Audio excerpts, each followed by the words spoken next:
Now, another group of plant kingdom. Slightly developed than algae. Algae is very primitive. It is slightly developed. Bryophytes, though they are terrestrial, this we have to remember, though they are terrestrial, they need water.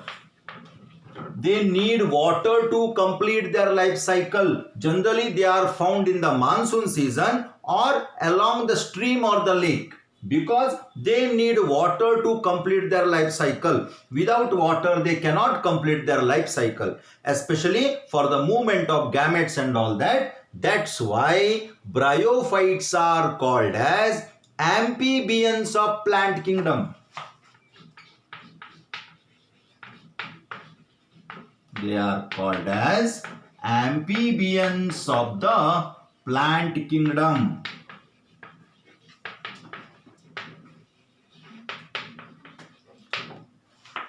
Here again same thing, we don't find well developed stem, root and everything.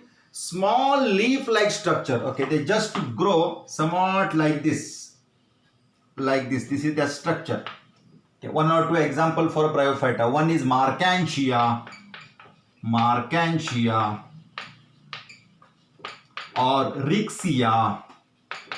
These are example for bryophytes. So they grow like green color, small leaf-like structure. They grow on cement wall and all that. You might have seen even on the compound wall. Later they look like green color carpet. That is actually bryophyte. Now see, just leaf-like structure and they have root-like structure. These are not the proper roots. They are the root-like structure and those are not called as root actually. Those are called as rhizoids.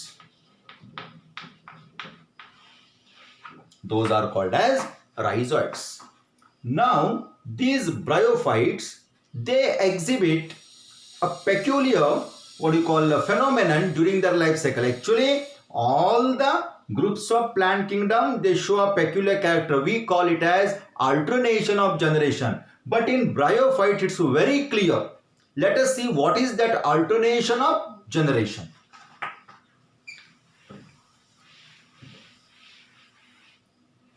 Alternation of generation. Alternation of generation.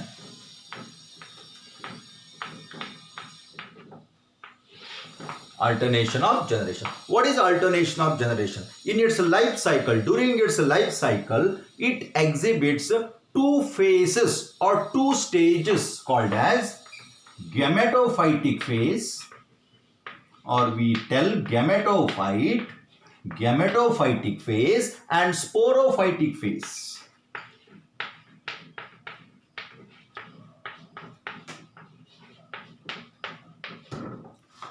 Gametophytic phase and sporophytic phase. First, if we start its life cycle with gametophyte, why it is called as gametophyte? Because they produce gametes. Why it is called as sporophyte? Because they produce spores. Gametophytes give rise to sporophytes and sporophytes give rise to gametophyte. This is called as alternation of generation. Let me explain you in detail what happens exactly. Just see here. Now, this is, I told you, the green color plant, plant means not the bigger one, very small one, okay, which grow on the surface of compound wall or cement wall or even on the ground or on the rock during monsoon season or when the moist condition occurs. For example, we'll consider this. Now this is green in color, okay. So this is gametophyte. This is gametophyte. This is green in color, it's gametophyte. Why it is gametophyte? I told you already, because they produce gametes. Now, these are green in color. Gametophytes are green in color. And when they are green in color, they can prepare their own food. That means they are independent. They are not dependent. They are independent. They can prepare their own food. Now these plants, maybe on the same plant or maybe on the different plant, they produce male and female gametes. They have male reproductive structure called as, on this, they have male reproductive structure called as antheridia. Antheridia. This is male reproductive structure. And they have female reproductive structure called as archegonia. Archegonia. This is female reproductive structure. In antheridia, male gametes are produced, and in archegonia, female gametes are produced. Both these structures are found on gametophyte. There they produce gametes, male and female gametes.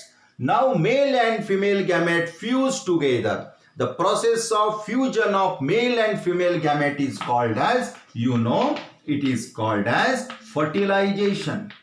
So fertilization takes place. Male and female gamete fuse together to form zygote. So one thing we have to remember, this process of fertilization and zygote is formed on gametophyte itself. On gametophytes. So here zygote is formed now. For example, this is zygote. Just for reference, this is zygote. And zygote is first stage in sporophyte. Now sporophyte generation started. Till now it was gametophyte. Now this is sporophyte. Now this zygote will germinate into sporophyte on this gametophyte itself. This is sporophyte now. This is sporophyte. Why are they called as sporophyte? Why are they called sporophyte? Because they produce spores. So here spores are produced. These are spores.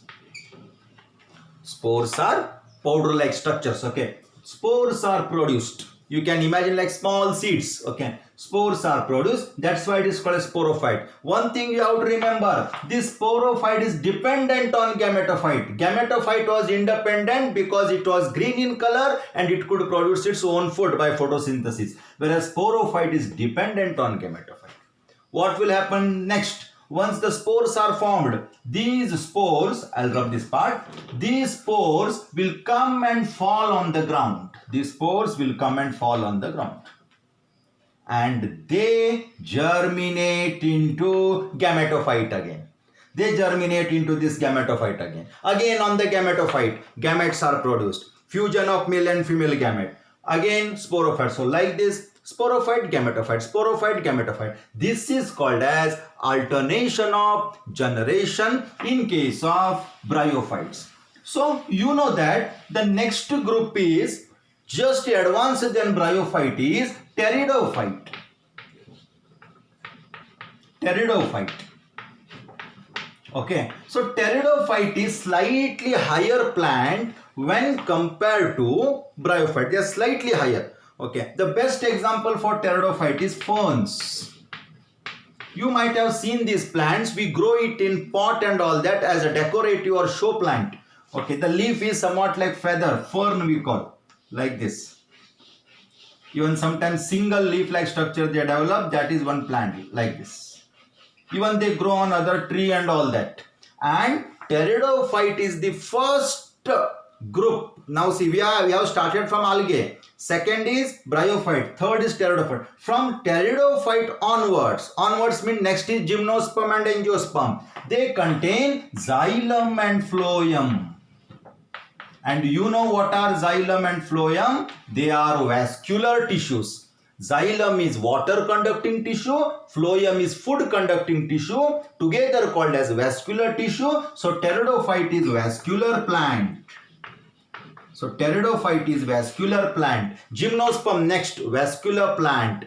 Then angiosperm again vascular plant. Whereas bryophyte and algae, they are without xylem and phloem. Their stem is not well developed. So they are non-vascular plant. Algae and bryophytes are non-vascular. Pteridophytes are vascular plants.